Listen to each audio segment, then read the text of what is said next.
ayuu ka duwanaan doonaa oo qalbigaaga wax badan ayaa iska bedeli doona bal daawo muuqaalkan aan dibna isugu soo laabanno kinkilida markaas kugu imaanay waji kale ahayd runta markaas sheegana wadno waxay haysataa caadi ahayn qoftaan cajiib ah. No, I'm feeling surprisingly very well. wax walba waxay ahaayeen wax ilaahay qadartiis ku dhacay wax anaga sameeyna ma aha.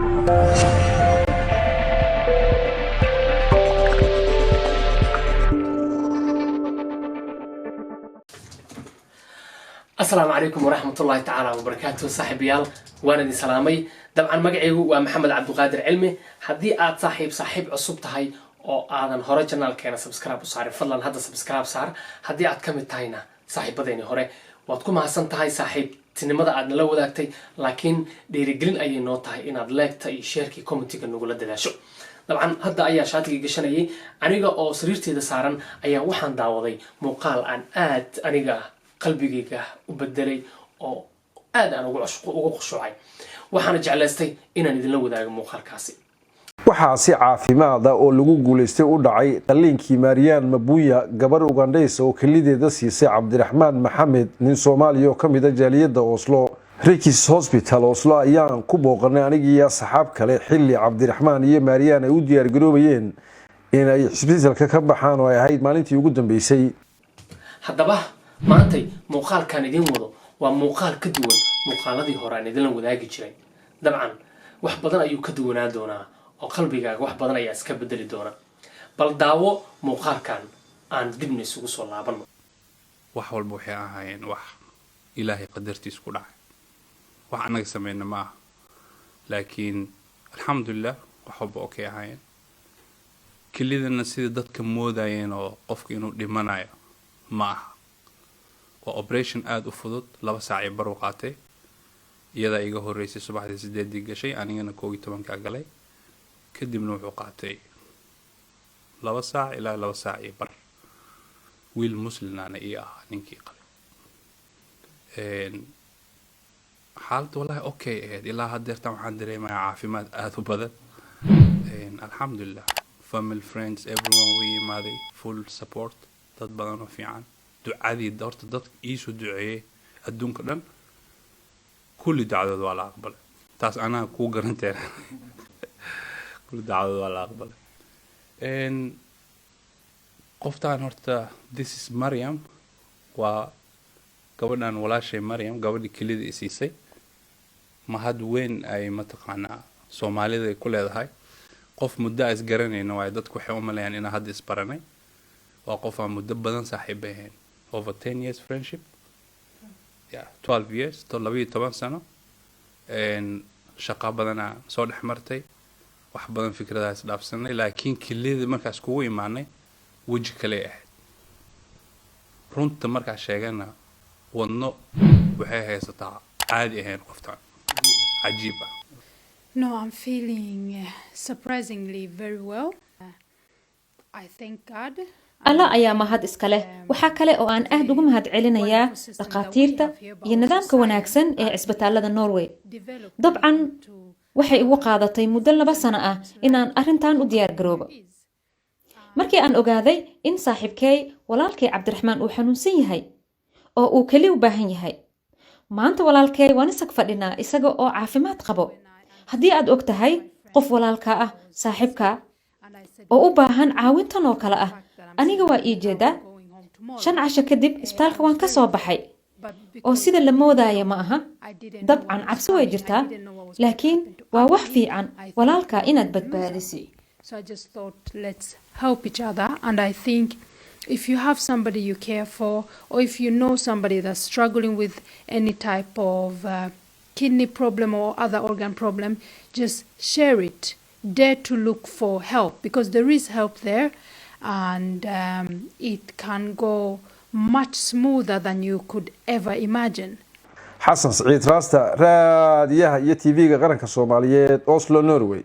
waxay ila tahay arrintan inay tahay arrin aad u cajiib ah waxay tahay in nin Soomaali ah in qof Soomaali ah waliba wiil dhalinyaro oo Soomaali ah ay kalidiisa u bixiso gabar aan Soomaali ahayn haddana anigu kuma dambaabayo oo hadda ma dhihi kari qofkaani muslim ma ahayn miyaa, laakiin sida iga muuqato xijaab ayaa u xirnaa oo timaha ayaa u daboolnaa iraado.